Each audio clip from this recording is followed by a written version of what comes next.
GameCube games still look insane in 2024. A couple months ago, I released a video that explores this very topic, and I was blown away by the response of nearly 200,000 views and thousands of likes and comments. In that video, I covered specific reasons why GameCube games hold up so well using examples of some of the best looking games on the system. Strong art style, competitive hardware design, widespread 60 frames per second support, and Nintendo Magic. These factors enable games like Metroid Prime, F-Zero GX, and Star Fox Adventures to still look amazing to this day. And no, you don't need to watch that first video for this one to make sense, but it will provide additional context and insights.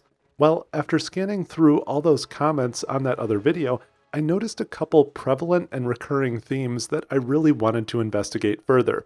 First, viewers pointed out several other amazing looking games that I had neglected to include for various reasons. So I want to highlight some additional great-looking games and expand a bit further into third-party titles. Second, much discussion centered around optimizing GameCube video output quality and the best way to capture it. So later in the video, we'll revisit and compare some of the very best-looking GameCube games captured using a very cheap versus a very expensive setup to see how extensive of a difference your equipment can really make.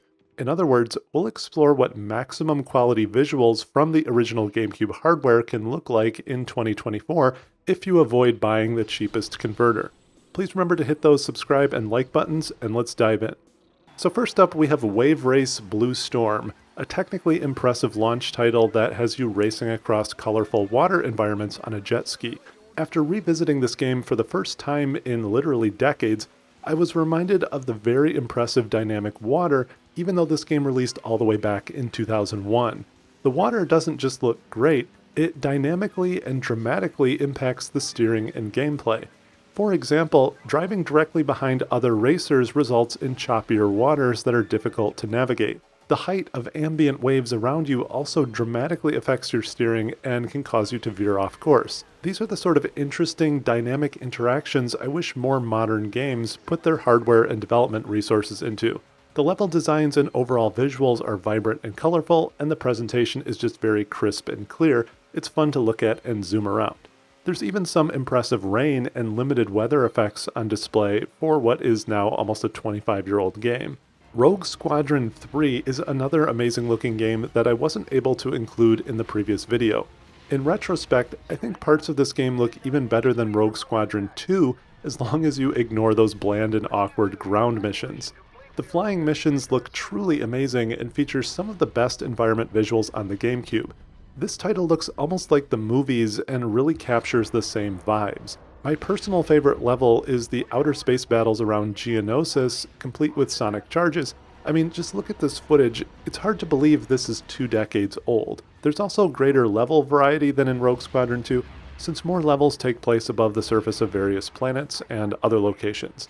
Now, the number one omission from my previous video by far in terms of comment count are the pair of games Resident Evil Remake and Resident Evil Zero. These games look really impressive for the GameCube thanks to the use of high-quality pre-rendered backgrounds and strong character models. There's a really intense sense of mood and place in this game, backed by eerie audio and convincing animations.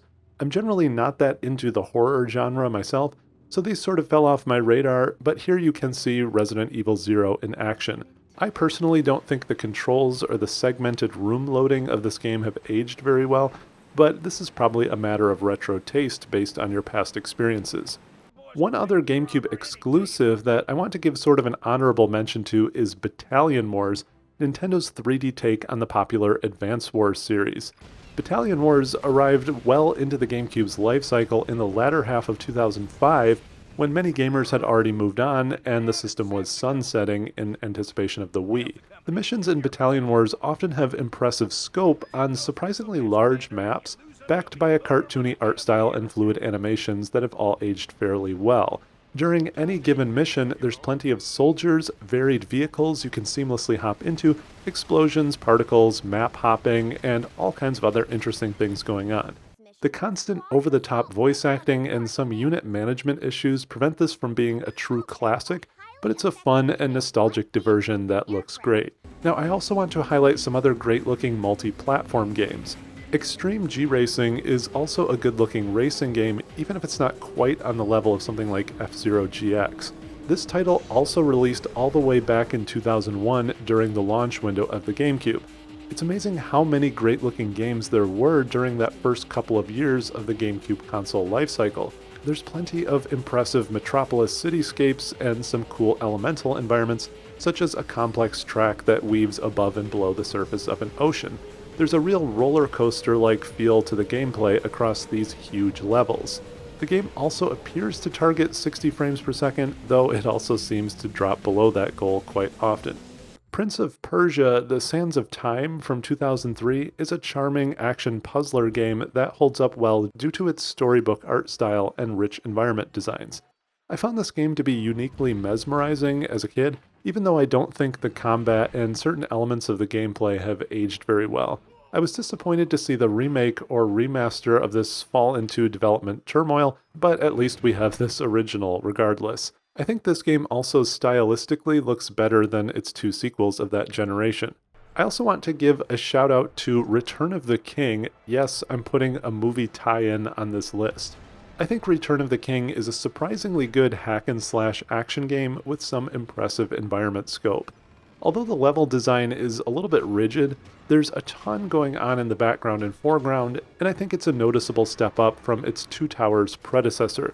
There's a great sense of scale and variety to the missions. I think there's actually very few other action-style games with more going on at once than this one from that generation. I might be nostalgically biased on this, but it's a pleasant surprise to revisit. Now, let's examine the technical aspects of these game captures. Everything in this video was captured using a combination of component cables and a RetroTink 5X Pro. Component cables allow for richer and higher quality display signals than composite cables, which are what the GameCube shipped with. Original GameCube components will run you a shocking $300 or so, but there are a couple companies out there that create a third-party set of comparable quality at a much lower price. The RetroTink 5X Pro is a fairly expensive analog to digital signal converter that supports all kinds of analog inputs from various consoles and helps to clean up and optimize the video quality. It can also perform real upscaling to 1080p and 1440p. Don't be fooled by cheap converters that claim they do this upscaling. The RetroTink products are essentially designed to help make these older analog signals designed for CRTs display properly on modern digital displays. So for example, here you can see a comparison between F-Zero GX captured using composite cables with a cheap HDMI converter. Let's compare that to a capture using component cables with a RetroTink signal converter and that true upscaling. Notice how the component cables allow for a richer, cleaner appearance. The cheaper option also often produces sort of ugly, higher contrast colors that don't blend very well together. It really doesn't look quite as good. And we can see this effect across multiple different tracks in F-Zero. It's interesting to see the difference between them.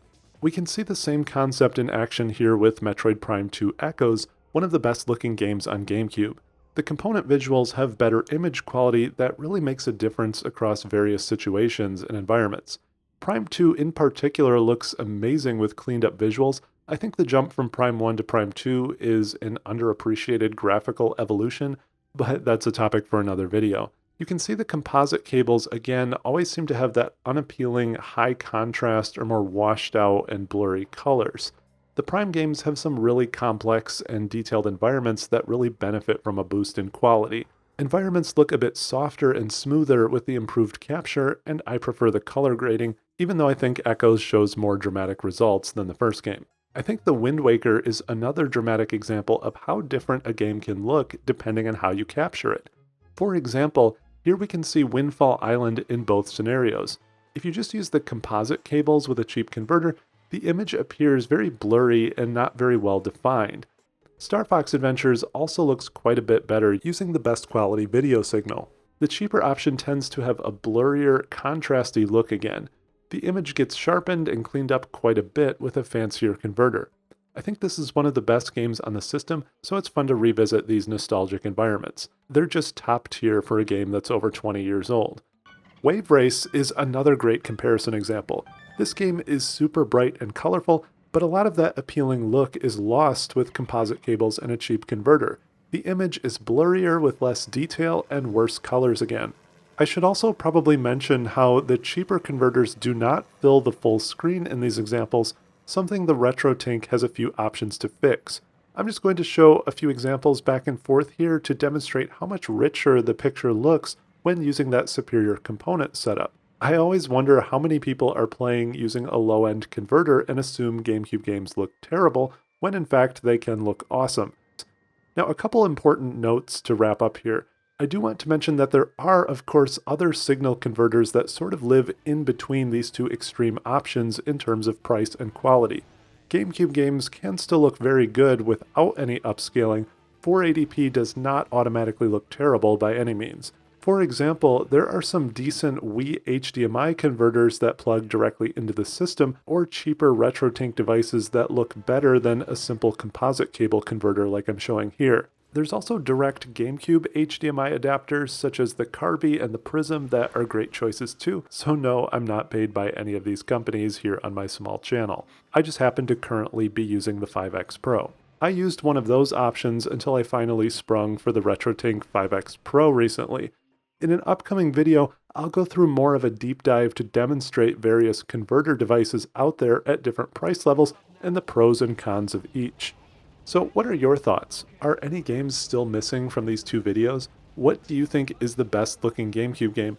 And what's your preferred setup for the system? Would you like to see more capture analysis content like this? Please subscribe and leave a comment, and let's discuss.